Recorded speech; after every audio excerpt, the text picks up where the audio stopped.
25 novembre 2020, nous mesurons tous ensemble et collectivement combien il reste de nombreux progrès à faire.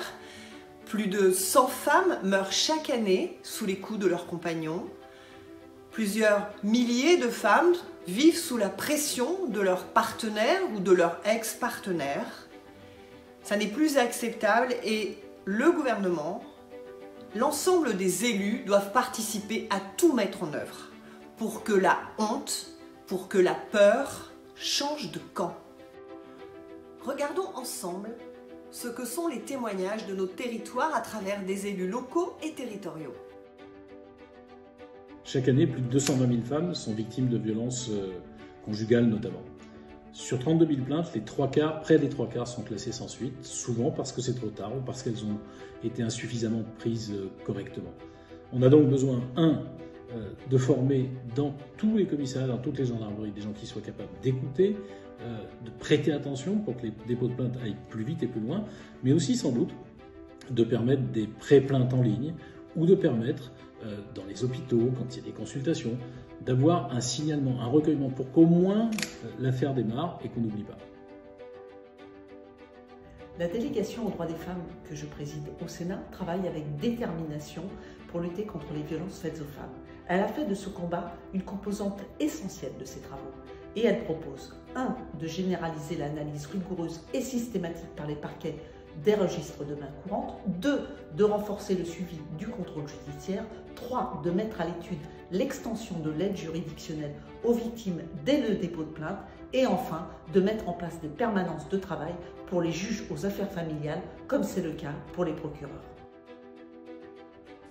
La lutte contre les violences faites aux femmes doit s'incarner sur tous les territoires, et notamment dans nos villes populaires. C'est d'abord à l'échelon très local que nous devons nous saisir de ce sujet, par la mise à disposition de logements pour les femmes victimes de violences, mais aussi par un accompagnement psychologique, juridique et aussi de réinsertion sociale. À Amiens, la lutte contre les violences faites aux femmes, c'est une priorité. Ça se traduit par une maison d'aide aux victimes qui accueille les femmes qui en ont besoin et qui les conseille. Ça se traduit par une adjointe qui est en charge cette thématique-là, la thématique égalité femmes-hommes et donc les violences, évidemment. Nous pouvons agir au niveau local, notamment grâce aux associations et aux collectivités.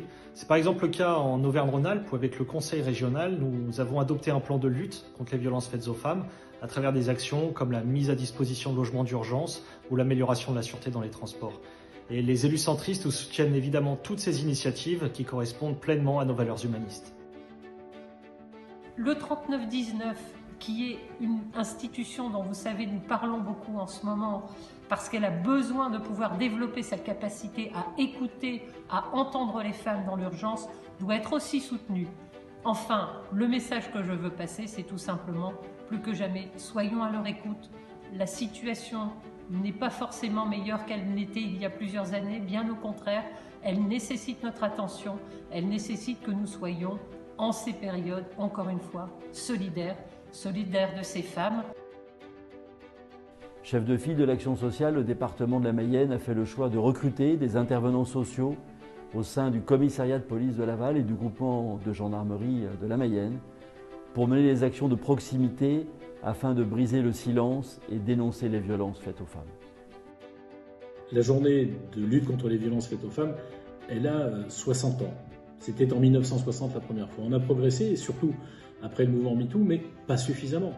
Et surtout dans la prise de conscience que si les femmes représentent la moitié de l'humanité, elles ne peuvent pas être victimes de violences sans que l'autre moitié de l'humanité, la moitié masculine, n'en fasse elle aussi son combat, son étendard. C'est ensemble qu'on arrivera à éradiquer cette violence inacceptable et barbare. Trop de femmes tombent sous les coups, trop d'auteurs restent sans écrou. Nous devons lutter contre les violences faites aux femmes, qu'elles soient conjugales, sexuelles, sexistes, plus jamais ça.